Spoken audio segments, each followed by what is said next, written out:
President Joe Biden and congressional leaders are getting ready to meet again Friday to continue negotiations over the debt ceiling. Yesterday's talks at the White House reached an impasse with no clear path forward. The only thing they agreed on was to have another meeting. We agreed to continue our discussions, and we're going to meet again on Friday. In the meantime, our staffs are going to meet today and daily between now and then, and everyone in the meeting understood the risk of default. Our economy would fall into a significant recession. It would devastate retirement accounts, increase borrowing costs. I didn't find progress in this meeting. Staff will continue to meet, and we'll get back together on Friday, and hopefully the president then can change the path for the last 97 days. Well, Ed O'Keefe is at the White House with what happens next. Ed, good morning. Anne-Marie, good to see you. The president and congressional leaders are no closer to a deal, and if anything, they're doubling down on their dueling positions with the June 1st default deadline now looming over everything here in Washington and across the country. All the leaders signaled they'd like to remove the threat of default, but House Speaker Kevin McCarthy, as you heard him say there, says he didn't see any new movement towards an agreement.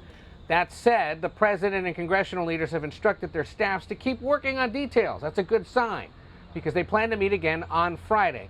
And keep an eye today on the president as he travels to New York's Hudson Valley and a House district represented by a Republican that the president won overwhelmingly back in 2020. There are about a dozen to 15 of these House Republicans across the country, and the goal here at the White House is to pressure those Republicans who've got to moderate their views if they want to get reelected, to somehow break with the GOP and come up with a bipartisan solution to this debt ceiling debacle if a deal can't be reached in the coming days.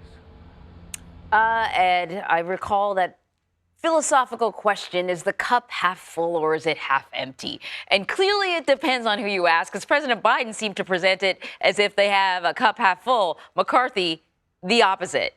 Who's right here? Well, they both are.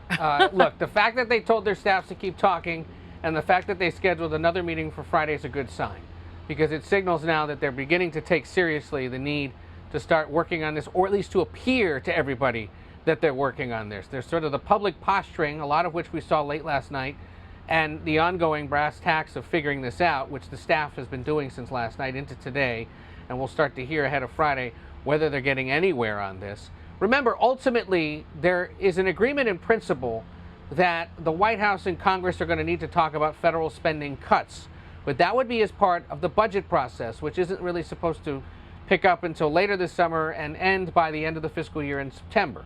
President even again last night signaled, yeah, I'm willing to have that conversation, but separate and apart from raising the debt limit, which he says is an automatic thing that should be happening because it's been happening for decades with little or no debate. Republicans only do this to Democratic presidents, so we'll see. Senator Joe Manchin weighed in on the debt ceiling talks. Here's what he had to say. Yep. Praying for a final outcome, which is good. Do you think that the administration is using the right strategy here? Oh, I think I've been very clear on that. You have to negotiate. You have to negotiate. So, here's the question. It sort of occurred to me that both sides have a lot to lose and a lot to gain. Well, the country has a lot to lose and a lot to gain by negotiating. Both, sides are kind of, the president has said, listen, this is a no-go zone. We cannot negotiate on really essential spending. Yep.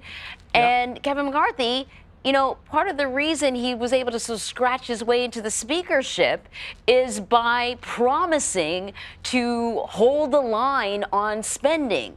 So, how much is each side willing to negotiate? Well, I think we're going to get a good signal of that through these staff meetings that continue today and tomorrow. If we get word there that they're getting closer to some agreement in principle, it's a good sign. If not, the stalemate will continue, and that push to find Republicans willing to work with Democrats in the House will pick up here at the White House and up on Capitol Hill. All right. Ed O'Keefe, thank you very much. Take care.